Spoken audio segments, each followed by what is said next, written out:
How we doing? Couple things before we get rolling on questions. Obviously, exciting time in Las Vegas.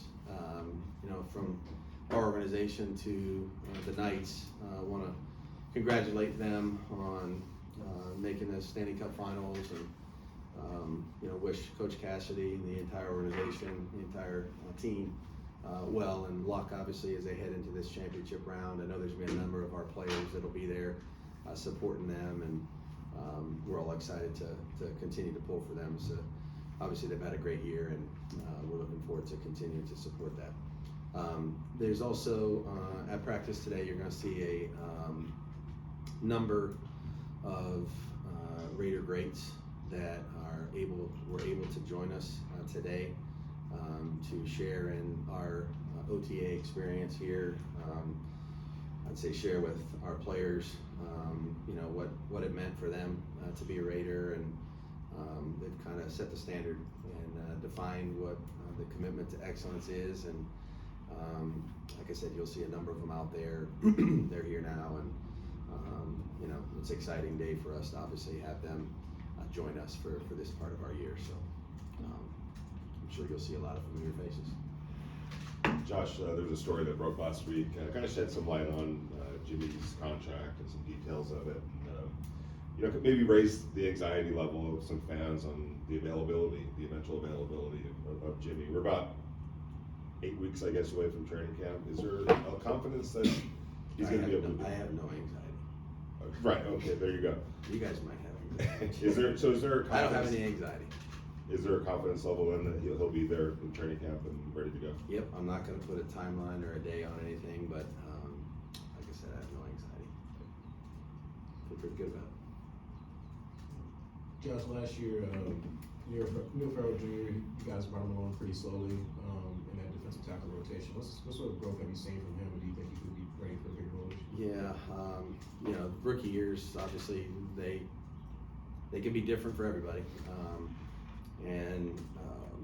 Neil obviously came from a pretty decorated college program, and worked hard to try to get in there and create a role for himself. It's not always easy depending on what room you're in as a rookie. So came back in really good shape. I think a lot of times you see these first year guys, they go through their first year. It's kind of a crash course on what it requires of you physically, mentally, emotionally, what kind of time it requires away from the building to be prepared to compete, consistently at a high level at this level. And I think Neil's done all the right things.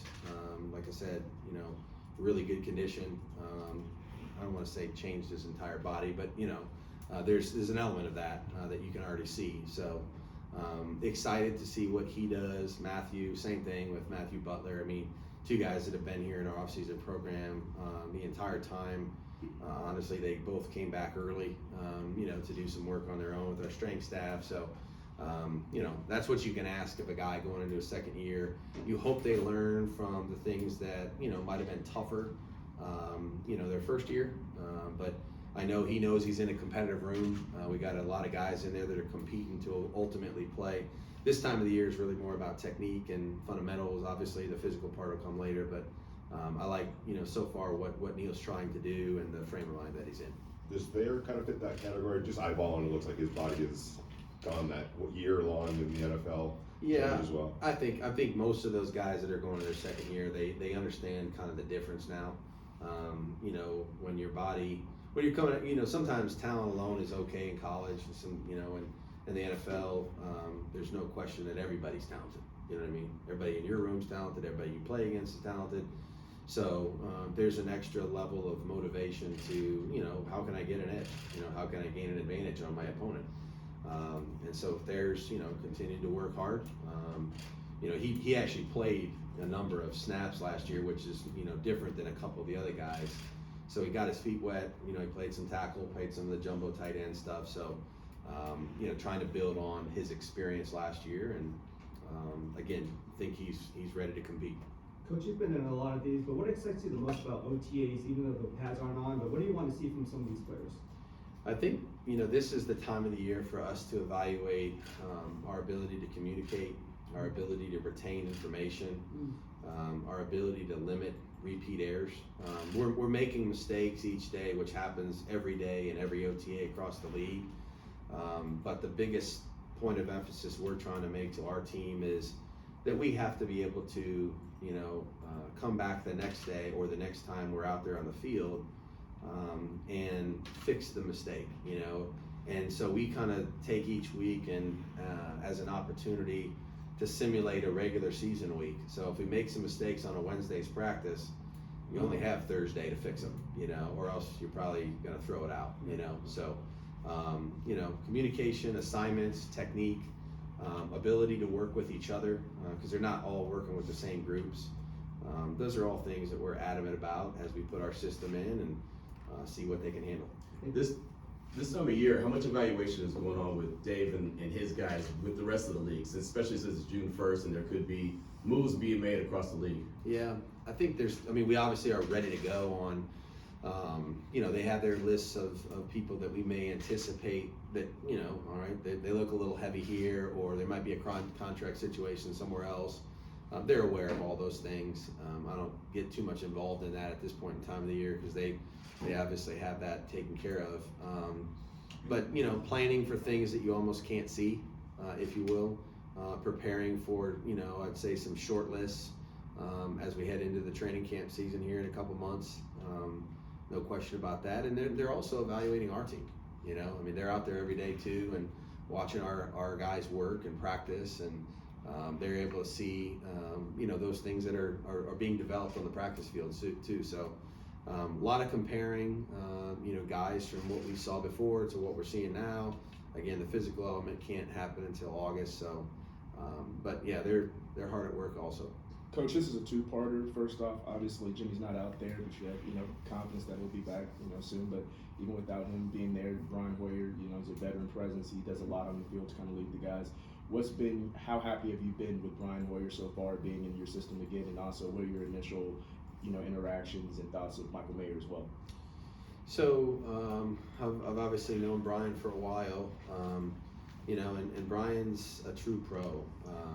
Really does a great job of understanding his assignment, also understanding how he may help others, and so he's been in a role as a backup quarterback for a number of years, so he understands what the responsibility is in that position, and takes full advantage of every opportunity that he has when he has repetitions, and he's getting a lot of them now, and able to function in our system, give our other players, look, their responsibility is to give the other 10 guys an opportunity to do their job well, and Brian does that very well. So excited about what he's doing.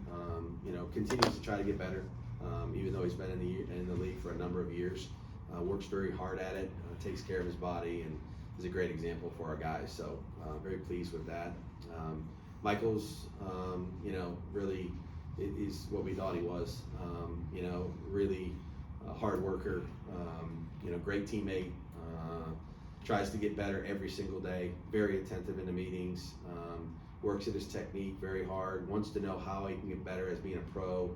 A lot of these rookies come in and they're everything they're learning for the first time, and Michael's doing a great job of really trying to acclimate himself. I think he's actually taken some type of a leadership role with the rookie class, and that's great. Those guys need it. So very excited about Michael and where we're headed, and a long way to go.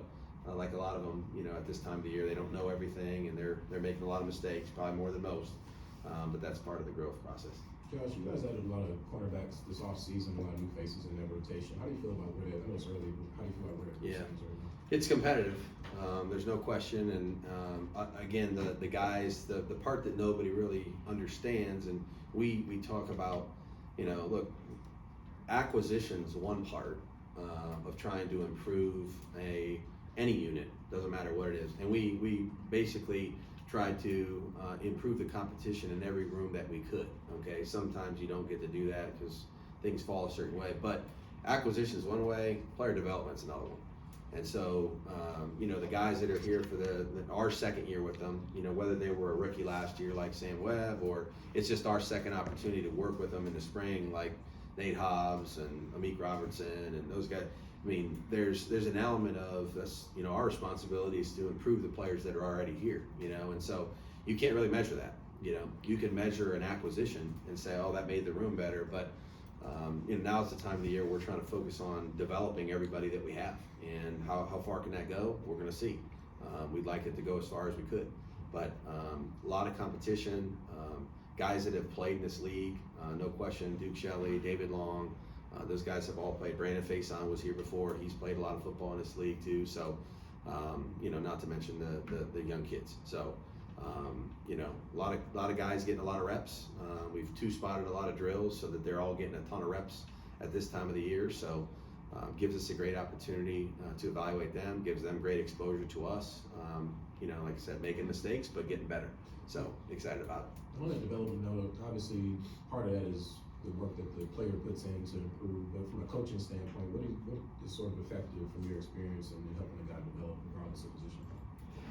I think you obviously have to know the player, you know, create a relationship, you know, and that's it's a, you know, old adage, until they know you care, they don't really, you know, they don't really care how much you know. So, you know, that's part of this process now. Team building, I'd say relationship building for them to trust, you know, the things we're telling them to do, and figuring out each different player. None of them are the same.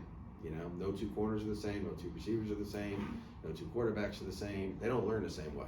You know, if they were all robots, that'd be great, you know, in terms of what we could tell them. But there's a human element to teaching and developing a player or a room. And so, you know, the coaches have a difficult job. You know, sometimes they got 10, 11 guys in their room.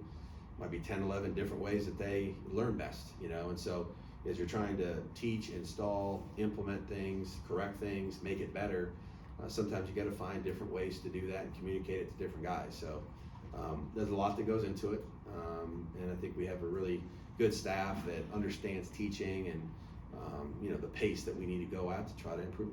Josh, I know every team, 32 teams are starting kind of at ground zero right now. At the same time, talking to some of Max Crosby last week and Devontae Adams, how much further ahead they feel in terms of the operation. Do you guys sense that as well from the coaching staff? Yeah, I think you know, I mean, look, anytime you're new, you know, it's you know, it's new. You know what I mean? So, you know, you just, I think the more time you're together, the more comfortable you get. You know, it's like a marriage.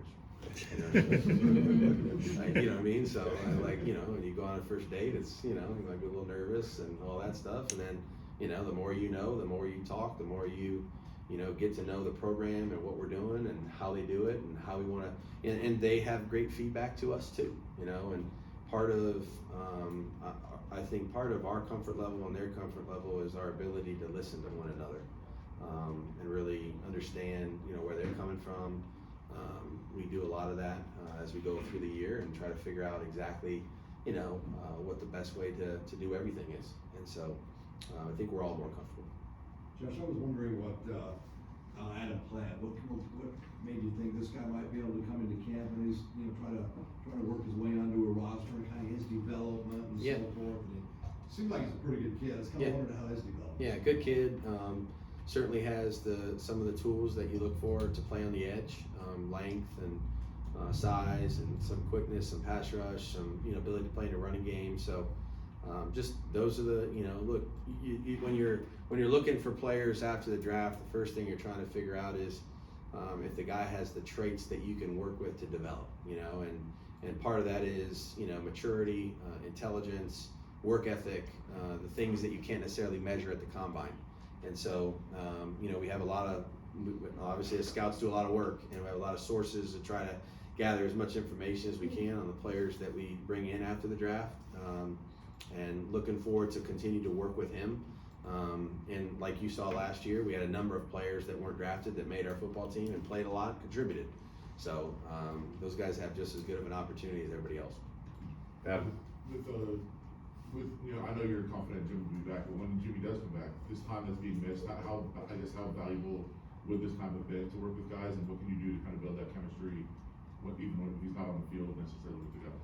Again, we can't control, you know, this is football, you know, and there's definitely going to be players that miss time, and I mean, just Josh Jacobs wasn't able to do a whole lot last year either, and decent year. You know, so again, I just I don't want to overstate any of that stuff. You know what I mean? The relationships, the trust, the communication, the rapport, all that stuff's being built. You know, he's here every day, obviously, and the guys are getting to know each other, which is a great thing. I don't want to overstate or understate the importance of OTAs or anything like that. It's an important time of the year. But there's also a lot of players that can't participate in it, and again, remember, it's voluntary. So there's players that aren't participating in it, you know, across the league. So that doesn't mean that, oh, well, this year's going to be bad for him and not good for him and all the rest of it. So, like I said, I have no anxiety about it. I'm excited that he's here, really excited that he's here, and looking forward to it when he's out there. We'll wrap it up with Q and then Paul. You talk about traits when it comes to young guys. Aiden O'Connell, one of his traits is intelligence and being able to pick up stuff pretty quickly. Have you been able to see that so far? Yeah, you know, like I said, it's spinning, you know, and the quarterbacks are probably spinning as much as anybody, you know, so you're exactly right. That's definitely part of the allure with Aiden. You know, look, he played a lot of football in a good conference in college football, had a winning record in the Big Ten every year that he played there at Purdue, which isn't easy to do, you know, and he's played against good competition. He's accurate with the ball. He loves the game of football. He works very hard at it, which to me, if you don't have those two things at this position, it's gonna be hard for you to ever, you know, continue to grow and develop at that place. So, you know, he's getting a lot of reps. He'll make mistakes and learn from them every day, and then, you know, hopefully not make them again. You know, that's the process that we're going through with the quarterbacks right now, and really love his attitude, his demeanor, the way he approaches football, and how he attacks every day. So he's got a plan, you know, and that usually bodes well for you in terms of improving. Josh, it seems like the guy that's got the most continuity in that quarterback room, Chase Garbers, nobody really talks about a lot. What kind of development have you seen from him being in the system over here? And then also, why don't you have any anxiety? I don't worry about the things I can't control. You know what I mean? And so, like I said, I have very good information that, you know, would tell me that, you know, we're going to be fine. You know what I mean? So again, nothing has happened that would have changed that. Okay, so that's why I feel that way. As it pertains to Chase, again, another young guy that got to see it up close and personal all year last year.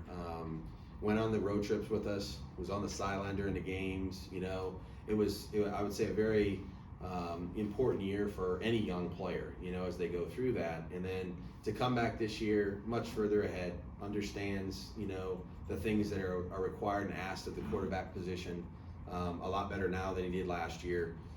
Operating the offense, the cadence, the play calls, you know, understanding where to go. I'm not saying it's all perfect, it's not, but you know, every quarterback from year 1 to year 2, usually there's a comfort level that they can get to, where the things that they were really worried about last year were, how do I call the play right? You know, how do I remember the cadence when I'm you know, all that stuff is kind of like second nature now, you know, and so it's good to see that from him. You know, now we're just, you know, obviously working on all the other things, you know, accuracy, reads, you know, seeing the coverage. You know, there's another bucket of things that a quarterback's got to move on to, but like the way Chase is working as well. Great, thank you, Coach. Good. Thanks, everyone. Okay, you got it.